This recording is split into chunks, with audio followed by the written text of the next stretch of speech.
హంతకుడు ప్రెసిడెంట్ పై sniper rifle కో లక్ష్యం చేశారు. కానీ 8x స్కోప్ నుంచి అనుకోకుండా వెలుగు ప్రతిబింబించింది. ప్రెసిడెంట్ ప్రశాంతంగా తన ప్రసంగాన్ని కొనసాగించారు. నిజానికి బుల్లెట్ వేత ముందే ఒక సెకండ్లో దూరం గాలి వేగం అమ్మి నెక్కేశారు. శరీరాన్ని స్వంతంగా తిప్పారు.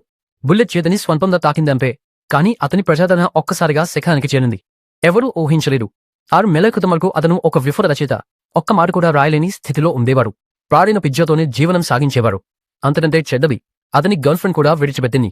నిరాశలో వీధుల్లో తిరుగుతుండగా అతని మాజీ భార్య అమ్మయ్యను కలిశారు. అతను ఎబ్బీకి ఒక మాట ఇచ్చారు. ఇందులో ఏముందని అడిగితే మెదడులోని కొన్ని రిసెప్టర్లను యాక్టివేట్ చేసి ప్రత్యేక సర్క్యూట్లను పనిచేస్తుందని, మన మెదడులో కేవలం 20% మాత్రమే వాడతామన్న మాట ఉంది కదా, ఇది మొత్తం మెదడును ఉపయోగించుకునేలా చేస్తుందని చెప్పారు. ఎబ్బీ మొదట తిరస్కరించారు. కానీ అతను వెళ్లిపోయిన తర్వాత ప్రదర్శక మార్కను బయటకు తీశారు. నానుకపై పెట్టగానే తల తిరుగుతున్నట్టు అనిపించింది. మెదడు కణాలు పూర్తిగా వేడిపోయినట్టయ్యాయి. కళ్లలో ఒక్కసారిగా మెరుపు వచ్చింది. అప్పుడు ఇంటి యజమాని అద్దె కోసం కోపంగా వచ్చింది.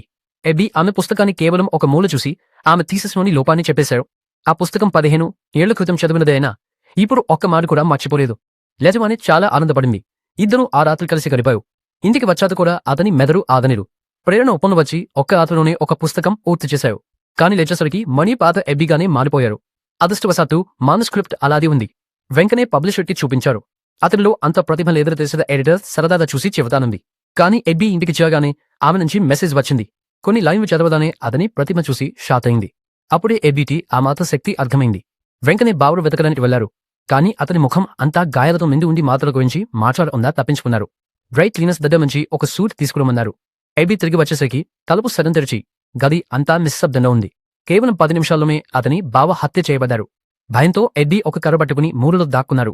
సురక్షితమని అనుకున్న తర్వాతే పోలీసులకు ఫోన్ చేశారు. కానీ హంతపురం మాతల కోసమే వచ్చి ఉంటారని అనుమానం వచ్చింది. వెంకనే గ్లౌస్ వేసుకుని గది మొత్తం వెతికారు. చివరికి ఓవెన్ కింద ప్యానెల్లో మాతలతో నిండిన బ్యాగ్ దొరికింది.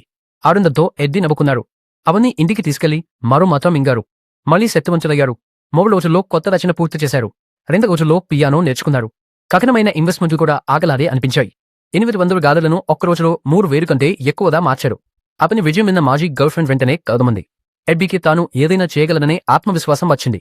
కానీ దుష్ప్రభావాలు త్వరలోనే మొదలయ్యాయి. తల తేరడం, రెండుగా కల్పించడం మొదలైంది. సబ్వేలో తరబడుతూ వెళ్లి కొంతమంది గుండెలను ఘీకొట్టారు. వాళ్ళ దాడి చేయబోతుండగా అకస్మాత్తుగా బ్రూసీ మూవ్స్ గుర్తొచ్చాయి. శరీరం తాని కదిలి వాళ్లందరినీ ఓడించారు. కాని మాత్ర ప్రభావం తగ్గదనే శరీరం మొత్తం నొప్పితో నిండిపోయింది. 3 రోజులు స్పృహ కోల్పోయారు.